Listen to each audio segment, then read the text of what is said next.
I am in love with this Warframe. This Warframe, I did not expect to enjoy using a support frame, since I'm mostly the type of person that likes to go with Warframes that nukes, deals a bunch of damage, and not really support the team. Dante really changes my mind when it comes to using support frames in Warframe. Since he's my first ever support frame that I made a build on, I think that he may be one of the best support frames in the entire game. I could be wrong, I'm not sure, but that's my take right now. So here's a build that I made with Dante that will give you a boatload of overguard. If you don't know what that means, I'll explain it later in the video, but you're going to be getting a chunk load of overguard. You're going to be unkillable for you and your teammates, and that's basically it. It's basically just God mode. So without wasting any of your time, let's get straight into this God mode Dante build. To start off, I want to talk about the abilities, starting with his passive. His Exalted weapon is called the Noctua. This will scan targets, and it would also record information for your codex, so you don't really need to use any scanners on enemies, which is really nice. Also too, the status chance will increase by 50% on fully scanned targets. If you're wondering if you scanned a target, be sure to go into the codex in your orbiter or wherever area you are at, and then you would need to go to universe and then go to factions, and then you would see all of the enemies that you have scanned throughout your entire playthrough. You can tell if you have fully scanned an enemy when you see that mastery icon on the top right of the specific enemy type. And if you're wondering how to get the mastery icon on each and every enemy, you're just gonna have to scan enemies multiple times, the same enemy multiple times. So if I were to click here, it would say I would need to scan 3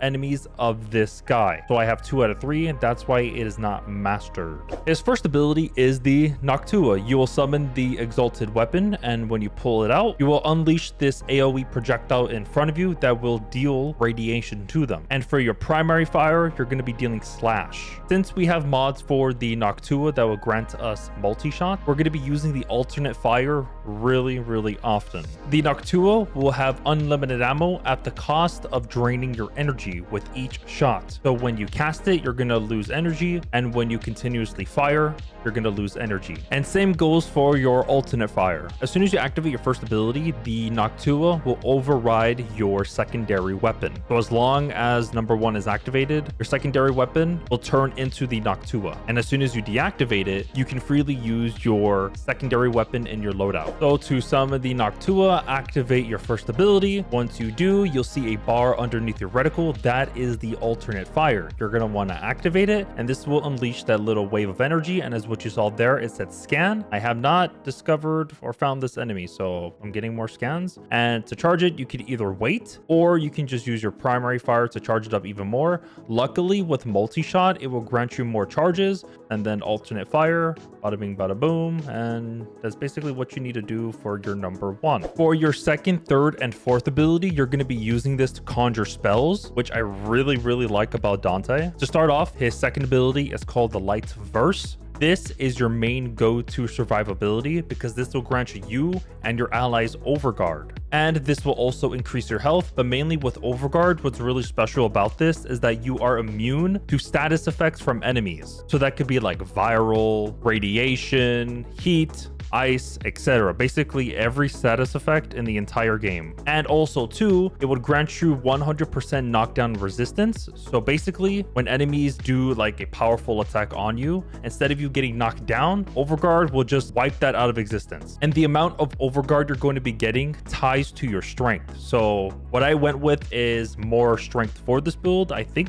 roughly 300%. So we're going to be getting a lot of overguard. The third ability is called Dark Verse. This will just inflict slash damage onto enemies. That's basically it. And the fourth and final ability will enhance your second and your third. So basically you're going to be combining 2 spells, and once you do, you're going to be activating your fourth ability to enhance those effects even further. So for example, you can press your 2 twice and then activate your 4 to spread overguard to you and your allies even more, which will give you even bigger chunks. And also too, when you get kills or assists, it will grant you overguard regeneration. And that's what you're seeing right here, where you see Triumph. And this one right here is what you're seeing here. The Tragedy is when you activate your 3 twice, and then activate your 4th. I don't really use this one as much, but you will damage enemies over time with slash and heat, and toxin status effects will accumulate in a single blast. So I'm not really too familiar with this ability, but sometimes when I use this like very close to an enemy, I see him just get insta-killed because I'm thinking that the tragedy is what you see there. The damage multiplier is 9x. The next one is called Word Warden. This will basically create a turret with you and your allies within range.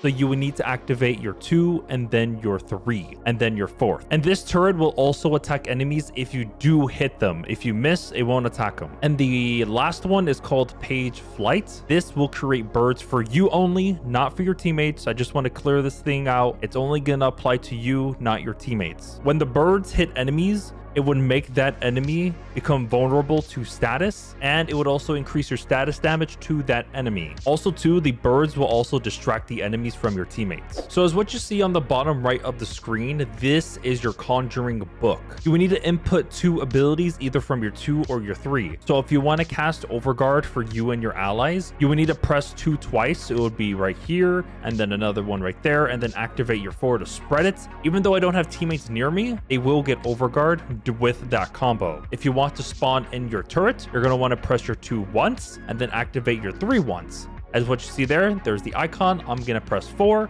and then I'm going to spread the turret to me and my allies. And then if you want to spawn in those birds, you need to press your 3 and then your 2 and then activate your 4 to spawn in those birds. And last but not least, be sure to activate your 3 twice, one here, another one here, and then activate your 4 to unleash that minor AoE explosion. It wasn't pretty big, but as what you see there, they died. I mostly don't use that ability. Maybe I'm using it wrong. I'm not really too sure, but I am using the other 3 combos. For the Exalted weapon, which is the Noctua, here's what I was using. I mainly don't really use number 1 since I want to prioritize in survivability for my teammates, but I was like, hey, might as well make a build for it. Here's what I was using. I mainly focused into critical chance, critical damage, and also multi-shot. A little bit of fire rate. I do want to mention for the Exilus, I just put a random mod. This one has projectile speed. You can choose any other mod you like. Also too, the unique trait for it is that there is no restrictions on the number of tome mods you can equip on the Noctua. The tome mods look like these. I only have 2, but I know there are plenty more in which I haven't found yet, but I'm thinking there's probably some that are pretty good. And the other ones that I saw are probably like increases your teammate's fire rate by 30%. There's some other stuff, but if you are struggling on energy, instead of running Hornet Strike, you can swap this off to this one, the Zata Invocation. I think that's how you pronounce it. When you use your alternate fire, it will grant you 1 energy regen for 20 seconds. And you can stack this up to 10 times. Because since we're getting our alternate fire extremely fast, this is basically like a no-brainer. But also too, since we're playing with teammates, especially in Steel Path, most teammates probably have some cranked out builds that generate a boatload of energy. So basically this mod is basically useless. So I don't know, pick your poison. I just went with this because I know my teammates probably have some Giga Chad builds that will help me sustain my energy. And for the arcane mod, I went with secondary merciless just to increase my damage for the Noctua. Before I start talking about Dante's mods, I want to talk about the Archon Shards first. The only Archon Shard I went with is the Amber Talforge Shard. I went with casting speed because you would really need it. If you don't have it, you're fine because we're going to be casting the spells a lot, and by not having the Amber Shard is going to be really slow and kind of boring because you're going to have to wait, and nobody likes waiting. So I recommend going for a Talforge, but if you don't, you can just go for the regular. The casting speed will just make your casting your spells much faster, which helps you just in gunplay because everything is all fast paced and you're going to need to be as fast as possible. So just go for casting speed. For the other sockets, I recommend going for the red shards. I would say go for strength because we already have mods that would spike into duration already and also strength, and we are using arcane mods to increase the duration. And if I do remember, the max duration I can be able to get is roughly 90 to 98 seconds. For me, that's pretty long, but if you care about having it longer because you don't want to spam your abilities as much, then go for duration. If you want more overguard, then go for more strength. Go for the Crimson Archon Shard, preferably Talforge, but if you can't, go for the regular. So here are the mods I was using for Dante. I went with a boatload of strength, a boatload of duration, duration, and a boatload of range. And as we can see here, for the overguard cap, it is going to be 46,950. Since I don't have any red shards, you can make this go even further. I don't know if you can, I haven't tried it, but I would say that this is pretty much more than enough. Since I'm running Molt Augmented, this will increase my ability strength by 60% if you have it maxed at rank 5 and you were to get 250 kills within a mission. And the main bread and butter to give you that insane amount of ability duration is this arcane right here called Arcane Concentration. So basically on ability cast, you would have 3 seconds to activate your next ability that will grant you a 60% additional ability duration. Since Dante is basically an ability spam and also duration hungry, this arcane is a no-brainer because remember, we're going to be spamming our 2 and 3 and 4. So as soon as you have this arcane on, don't worry about it. Just do the combos that I showed you earlier in the video and you'll be fine. You're going to be activating this arcane 100% of the time. All right, let me demonstrate the gameplay loop for Dante. If you want to use your Noctua, activate your 1 and then spray and pray and then press your alternate fire and just rinse and repeat. Just keep doing that. If you don't activate your 1. Then once you're near your teammates, you could be a bit farther because we have a boatload of range. Activate your 2 twice, so 1, 2, then activate your 4 to spread overguard to you and your allies. Then activate 2 again, then your 3 to summon the turret for you and your allies. Bada bing, bada boom.